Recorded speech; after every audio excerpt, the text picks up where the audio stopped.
It's 29 degrees in Alberta today, so we are taking the kids to the nearby outdoor pool at the Abbey Center in Blackfalds. Come along with us.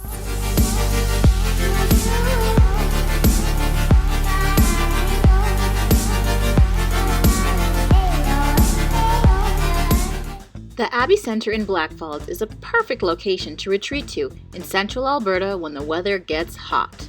Featuring 2 big water slides, a splash park, and a lazy river, there's no end of things to do. Just a quick stop first at the dinosaur theme park outside the Abbey Centre.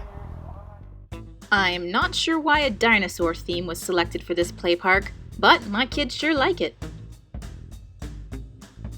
An outdoor gym is part of the playground, so you can even fit in a few reps while you watch the kids play. But plus 29-degree weather meant it was time to hit the pool. The kids loved the buckets in the splash park.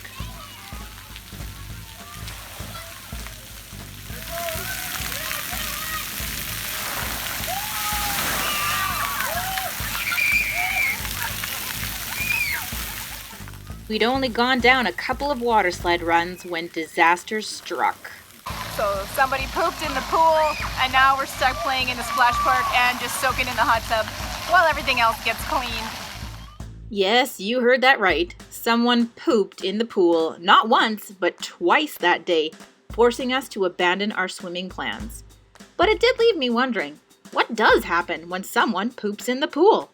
Poop accidents in a pool are called fecal incidents, and their biggest impact, other than being outrageously gross, is that they can cause recreational water illnesses, dubbed RWIs. Pool water is pretty nasty anyway when you think about it. It is literally communal bathing water. The only thing that makes pool water remotely tolerable is that it has added chlorine, which kills the germs that cause any RWIs. However, chlorine doesn't kill germs instantly. So when someone poops in a pool, the already present chlorine needs to be supplemented, and then that extra chlorine needs up to 45 minutes to do its work. And some fecal-related parasites actually need longer exposure time, like 10 days longer in the case of crypto. And if we want to get really icky, the type of fecal incident matters a lot. Form stool is the type of incident you'd much rather have. Germs are far fewer and usually contained and trapped within the stool pellet. Diarrhea, on the other hand, is a lifeguard's worst nightmare. Germs are exposed and disperse instantly into the surrounding water. A formed stool incident requires a pool to be closed for 20 to 45 minutes, depending on the chlorine level you need to disinfect the pool. However, a diarrhea incident requires the pool to close for 7 to over 24 hours, depending on how much chlorine was required. Big difference. Lifeguards must follow a table dictating the amount of chlorine in parts per milliliter needed to kill the nastiest, toughest RWI germ, crypto, or cryptosporidium. Crypto can cause vomiting, stomach cramps, diarrhea, and fever. Lots of chemical is needed for this chlorine-resistant germ. In my research, I did get a little confused.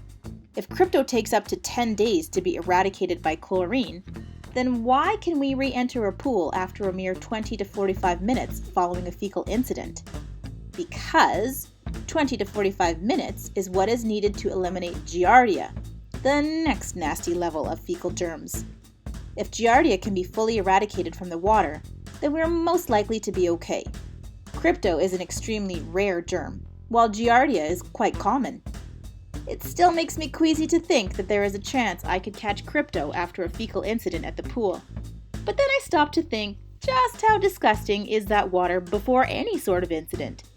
Somehow, that disturbing fact actually calms me. What doesn't kill you makes you stronger, right? So on this day, when we swam at the Abbey Centre, I was okay to trust the chemicals to do their work after the first fecal incident. But I drew the line at 2 fecal incidents. That's a lot of extra chlorine and double the chance to be exposed to crypto. So we left the pool that day after the second time and headed home to have a long, hot shower. Hope this video wasn't too icky for you, and maybe you learned something. If so, give it a big thumbs up. For more fun videos like this, be sure to subscribe to my channel and ring the bell for all notifications.